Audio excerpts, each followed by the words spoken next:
Welcome back to the channel, guys. My name is Mike. I am the automotive junkie, and guys, if this is your first time checking out one of my videos, make sure you subscribe because you're not going to want to miss any other updates. I got so much going on the channel. I go out to car shows every weekend and always showcasing some really cool stuff, and I got a lot of stuff going on myself. Obviously, I have a Corvette C6 and I got some updates coming for that as far as getting an exhaust done and cold air intake. So make sure you're subscribed so you don't miss anything, and I really appreciate you checking out the channel. And for all of those that are returning, thank you so much for all your support, continued support, and guys, I appreciate all the likes, comments, and all the feedback you've been giving me.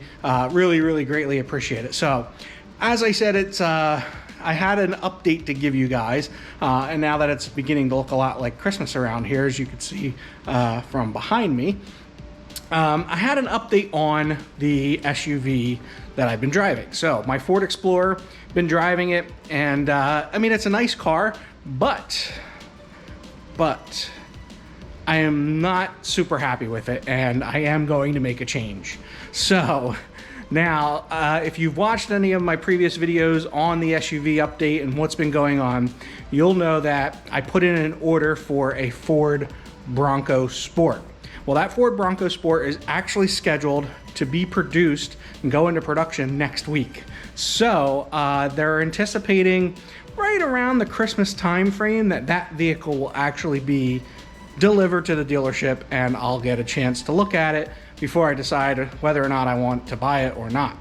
So I've been thinking a lot about it, and knowing that I'm not a huge fan of the Explorer, and the reason that I'm not a big fan of the Explorer is because it's just too big. It's a great vehicle, runs good, feels good, it's a smooth drive, you know, it's extremely comfortable. I really do enjoy that part of it, but it is just so big. I feel like I'm driving a school bus. Every time I drive it, I have a hard time parking it, and I'm just not used to such a big SUV. For me, I like a smaller, more compact SUV, which is why the Ford Bronco Sport, to me, was the perfect kind of, you know, vehicle. Gives me a little bit of off-road capabilities, gives me the all-wheel drive that I want, and still gives me some utility, as well as a few of the luxuries that I enjoy. So the Bronco Sport that I originally ordered was Area 51 Gray in the Outer Banks edition. So if you go on Ford's website and do a little research, and you can see Outer Banks, so there's like the base, there's the Big Bend, then there's the Outer Banks, and then there's Badlands. The Outer Banks is kind of the top of the line as far as equipment, but not the top of the line as far as off-road ability. So what I did was I actually went back to my friends at Ford and said that I would like to order another Bronco. Another Bronco Sport, which I did do, and I placed an order just this week, and it is for a Badlands Bronco Sport. So most likely this is probably going to be about another month or so after the first one comes in.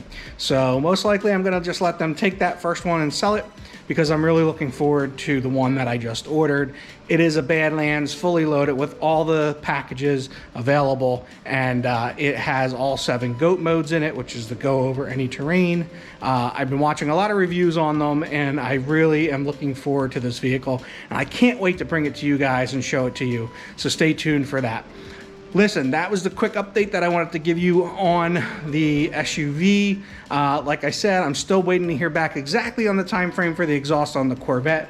As soon as I hear more about that, I will update you. And this weekend's car show is very exciting. We're actually heading out to Harrisburg. I'm going to pick up my brother John, and we are going out to the Street Speed 717 Cops, Cars, and Coffee event. It's also a toy drive, and if you remember from last year, the guys from Savage Garage showed up with a epic array of cars, and I'm assuming from their posts that they're going to be there again this year. So I'm really looking forward to that. Also looking forward to seeing Mike and Rich and those guys, and it should be a fun time. So stay tuned for that video, because it's going to be a blast. Guys, thanks so much again for liking and commenting. Please drop a comment down below here. Obviously, I just changed the name on the channel recently. I hope you're enjoying it so far. I'm really enjoying it. Again, If you haven't subscribed, make sure you are subscribed. I'm still trying to reach that goal of 1,000 subscribers by the end of the year, and I'm only 250 some away. So please make that happen. Share this video with your friends. Make sure they subscribe too. And guys, I'll catch you guys in the next one.